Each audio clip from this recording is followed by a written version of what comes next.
Oh dear.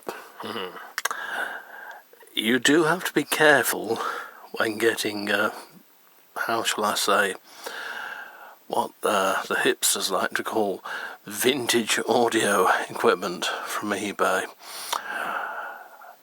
friend of mine recently acquired these Philips speakers, and they're rather nice to look at, aren't they? Oh dear.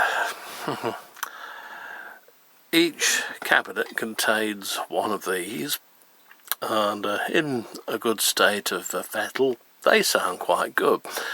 It's a full range, roughly 8-inch, what would that be, about 200mm I suppose. Full range speaker, but listen to that. The cone is jammed.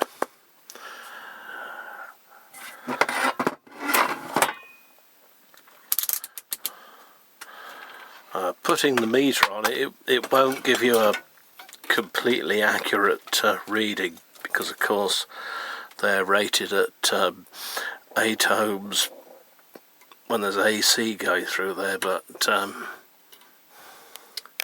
you can see there it is completely and utterly open circuit. Won't work at all, and sadly neither will its partner. They both gone pop.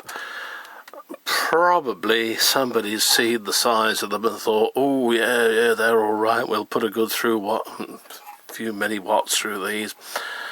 And what they don't realise is that this design, it's only rated at about 6 watts RMS.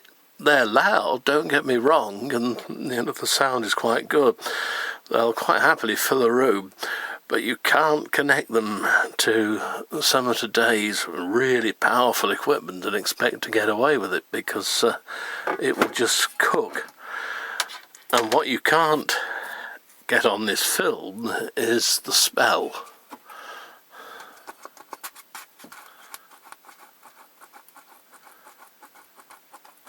You see, when you push that in gently, do be gentle, especially if it's got a big dust cap.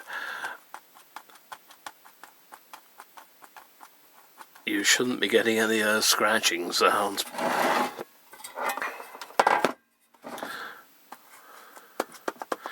This one is just completely jammed at the end of its stroke.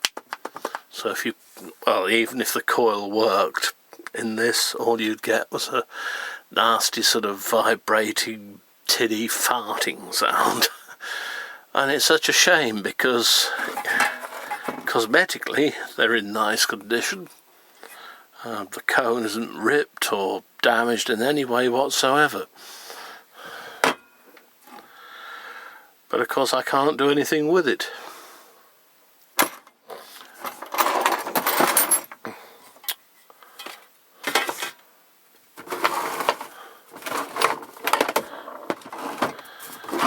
There's the inside of the cabinet. There are 2 little lugs there. You may be able to see them here and here, if I lift it up to the light a bit more. And that means that you can really only fit them with these octagonal frame Philips speakers. I hope I've got some somewhere that'll fit it that work. I think I might have a pair that do. But if I haven't, well, it's knackered. It's had it. The only option then will be to make up another baffle board, screw it to the inside of the cabinet, and perhaps convert it to two-way operation, say, using a 5-inch and a 2-inch speaker there.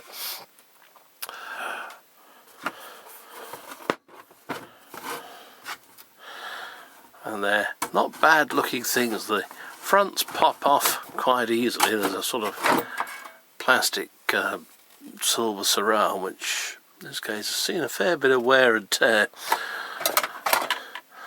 Could probably do with a respray. This material has gone baggy, and and isn't very nice at all anymore. So that'll be something else that has to be done in order to resurrect these things. So yeah, all told, a little bit disappointing for him, I would have said. And unless you know a bit about restoration and what have you, do be careful of some of these buggers on eBay.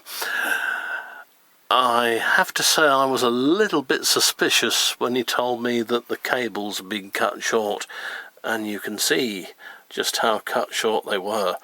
There should be, I don't know, 4 or 5 yards or meters of cable terminating in a 2-pin DIN plug on there, and there's nothing. But as for these, well, I'm sorry to say, and I hate to say it, but the only thing I can do with them is chuck them in the electroshock bin. Nothing I can do with them at all. So on that slightly sorrowful note, I will leave you. Good news about these Deckers though, I've found some speakers that will fit in those and can fit speaker terminal plates to the back. Had a most peculiar, well, there was a male 2-pin DIN plug that was sticking out, so presumably you would have had a lead from the music centre with a male 2-pin DIN lead one end and plug, and then a female one the other end that went into this. Very odd. Anyway, see you soon.